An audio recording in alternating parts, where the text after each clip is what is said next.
If you are still fairly new to watercolor and just trying to figure out techniques like wet and wet and wet on dry, sunsets and skies are great subject matter for practicing these skills. Today we're painting 3 beach sunsets, so grab your supplies and follow along. For your paper, I do recommend 100% cotton, especially since we'll be using multiple layers of wet and wet. Cotton paper just holds up a lot better than cellulose paper, and you'll be much happier with the results. The paper I'm using is a Strathmore 500 series cold-pressed cotton watercolor paper. Divide your paper into 3 equal sections using painter's tape. Make sure that you have water jars, paper towel, paints, and 1 or 2 round brushes. For the first painting, start with clean water all over the surface of the paper. Make sure that it is a glossy wet, that the water is evenly dispersed, and that there are no puddles forming. You might notice your paper bulging up with the water. Don't freak out, that's normal. The paper fibers are expanding with the water. As long as your paper is taped securely at the sides, it should dry flat again. Swirl some yellow around on your palette with a little water mixed in, and then paint a small area at the bottom using your pale yellow color. Next, grab some darker yellow or a hint of orange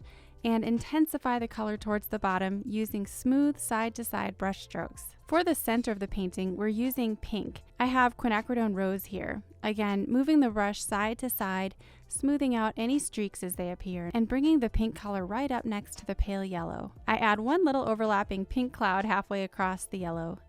The next color is purple. To mix purple, I combine my quinacridone rose with ultramarine blue, or if you just have purple on hand, just use that. Paint with purple across the top about 1/3 of the way down, and then load up your brush with more intense pink and use this to join the purple and pink sky colors. While the paper and paint are still wet, you can definitely smooth the colors and manipulate the paint quite a bit. To add streaky clouds, just clean your brush, dry it on the paper towel, then gently swipe your thirsty brush through the paint to lift out some cloud shapes. Be sure to remove the paint on a towel before going back in with your brush to lift out more color. While that dries, we can start our second painting. For this one, I want to make sure my horizon line is straight, so I place a piece of tape where I want the sky to meet the ocean. We start with the sky the same way as our first painting, using clean water to prepare the paper for soft wet and wet layers. My first color is yellow. I want to paint the most brilliant streaks of yellow first, just to make sure the color is pure and vibrant. I leave a few streaks untouched with the yellow and allow my paint to become thinner as I work my way upwards in a side-to-side motion. Next, I load up my brush with a cool blue. This is phthalo blue, and work my way down from the top to meet the yellow. Now the goal here is to stop just before touching the yellow to prevent any green mixes from happening on the paper. The paper is still wet, so those 2 colors can barely touch but soften perfectly next to each other without creating green. For the streaky clouds just above the horizon line, I do a small sliver of blue, rinse and dry my brush, then take some purple and add that just above the blue. We're painting wet paint next to wet paint. Then I take some quinacridone rose and paint this across the top of the purple. To soften any hard edges, all you have to do is rinse and dry your brush so it's clean and damp, and gently swipe your brush along the edges of those shapes. Add some orange clouds over the top of the yellow, allowing your brush to scrape the surface and feather up and away to create the effect of fading edges. Next, we paint the wet sandy beach at the bottom. I use my yellow first, really vibrant, and then add streaks of quinacridone rose over the top to mimic the color in the sky. This is giving the appearance of reflections on the sand. You can now remove the tape and paint the water. For the water, I just painted a quick flat wash of phthalo blue, being careful to preserve my straight horizon line. It's okay if the water looks a little streaky, this is just the first layer. Moving on to the third painting, we want to avoid a small circular area where the sun will go. So paint with clean water the entire sky, just avoiding a small circle. Drop in some bright yellow, but not all the way up to where the wet paper meets the dry paper inside the circle. Because if you paint right up to your circle, it will be a hard edge, and we don't want that. So just paint close to your dry circle without touching it. And then add in some streaks of orange clouds on either side of the sun. If the upper portion of your paper dries while you're working on the sun, just re-wet it again with clean water so you can use the wet and wet technique to paint your blue sky. This time I'm using a cool blue, much more pigment on my brush, but again starting at the top and working my way down in a side-to-side motion so that the paint gradually gets lighter. This time it's okay to allow some of the blue to overlap the yellow to create a light green hue in the middle. While the paper is still wet, I add the purple cloud allowing some of the yellow to peek through between horizontal brush strokes. You can add dabs of blue to the cloud and pump up the orange, even painting 1 or 2 orange clouds just overlapping the bright sun. Now for the water. It needs to reflect the sunlight. So start with some bright streaks of yellow to represent the sparkling, rippling ocean waves. Add in another layer of orange. The placement of your reflection should be directly below your sun. Now mix up a dark blue. This time I use a mix of both my warm and cool blues, mostly ultramarine, more pigment than water.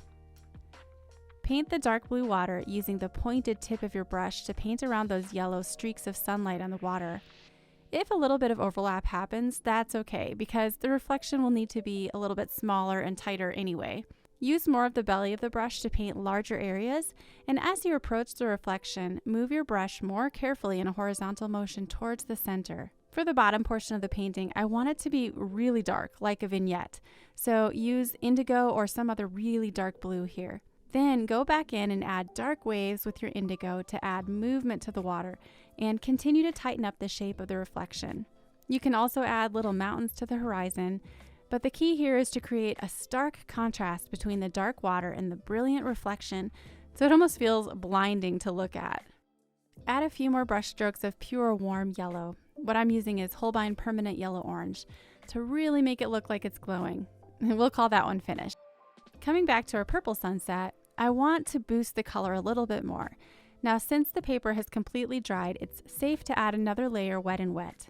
I use clean water to re-wet the sky, then load up my brush with more purple to paint the top portion darker. I add another pop of pink, about 2/3 of the way down, and a bit of pink at the bottom. While that dries, we can finish our centerpiece. I reapply the tape. This time we're going to protect the sky while we paint the ocean. I paint with clean water all over the blue area and then drop in some dark streaks of blue, wet and wet. This is to represent the low, rolling ocean waves. Remove your tape, and if any paint seeped underneath, just re-wet it and gently scrub. All right, it's finally time to finish our purple sunset. We are going to add 2 palm tree silhouettes. It's helpful to have a reference photo to glance at for this. Mix up your darkest paint. You can use Payne's Gray, Indigo, Black, or some other pure dark. Start by making sure your round brush has tons of juicy paint loaded on it and that it's forming a nice fine point. Begin with the trunk of the tree at the top and swoop your brush gently down in one long line. Paint the silhouette of the ground any way you want. For the palm leaves, start with a curved line almost in the shape of a firework, and then add little leaves dropping down from each branch. Try not to make them all look the same. Uniformity is not something we see in nature, so mix it up. Paint your second palm tree the same way, but slightly shorter, just to help balance the composition. The very last thing is to paint the silhouette of a person walking his dog on the beach in our center painting. Using a tiny round brush, paint the head first, and then decide where the feet will go. I like to paint a little dash just to show where his knees will go, and then fill in the body in a solid shape. To make him look like he's walking, paint his arms relaxed with one swinging a little behind him and the other coming forward. And paint the legs with one bent to suggest movement. The reflection of his silhouette should be an upside-down version of his body attached at the feet, but break up the shape of the reflection using tiny horizontal lines no wider than the width of the man's body. Paint the dog leash with the tiniest curved line, add a little dog, and don't forget to paint his reflection too. Now, make sure you let your painting completely dry before you remove the tape. I just want to show you guys a mistake I made earlier. I had painted this duet of sunsets, and then because I was so eager to remove the tape, my little silhouette was still wet, and you can see that the tape smeared right through them. So don't make the same mistake I did. Wait for it to dry first. You can even take your heat tool and dry it like that. Then once you're completely sure that it's dry, you can remove the tape. Gotta love those nice clean edges. So there's our finished trio of paintings. I hope you guys enjoyed this. Thanks so much for watching, and I'll see you in the next tutorial.